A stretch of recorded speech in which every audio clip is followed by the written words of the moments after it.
देखो, सम्यक दर्शन केवल ज्ञान गम्य या अनुभव गम्य होता है। आप और मैं ये किसी को भी ये कहने के अधिकारी नहीं है कि आपको सम्यक दर्शन समझ में आया?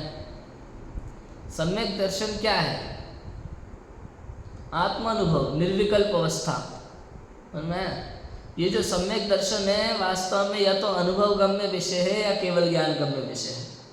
या तो जिसको सम्यक दर्शन हुआ हो उसको पता लगता है कि सम्यक दर्शन हुआ है, या फिर केवल ज्ञानी भगवान को पता है सम्यक दर्शन हुआ है इसी को। समझ में आया? अब सम्यक दर्शन होने का तो पता चलता है राजू भाई, और जो अंतर्मुहूर्त में छूट गया, प्रथमोपशम सम्यक दर्शन होकर के छूट गया, होने का तो पता लगता है, छूटने का पता नहीं लगता उसको। समझ में आया?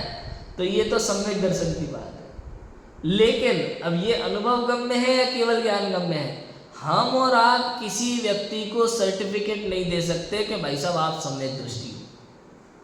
यदि आप सर्टिफिकेट देते हो तो आपको पहले केवल ज्ञानी होना पड़ेगा। समझ में आया कि नहीं आया? एक सम्यक दृष्टि भी दूसरे सम्यक दृष्टि को सर्टिफिकेट नहीं दे सकता कि आप सम्यक दृष्टि हो। अनुभव गम्य का मतलब ये नहीं होता कि आत्मानुभवी कोई भी सर्टिफिकेट दे सके, ऐसा नहीं। अनुभव गम्य का मतलब जिसको अनुभव हुआ है या तो उसे आनंद आता है, उसे पता लगता है कि मुझे सम्यक दर्शन हुआ है, या फिर केवल ज्ञानी भगवान जानते हैं। समझ में आया कि नहीं आया? हमें और आपको 100% किसी व्यक्ति को सम्यक दर्शन का सर्टिफिकेट देने का अधिकार नहीं है, ऐसा है। बात समझ में आ रही कि नहीं आ रही?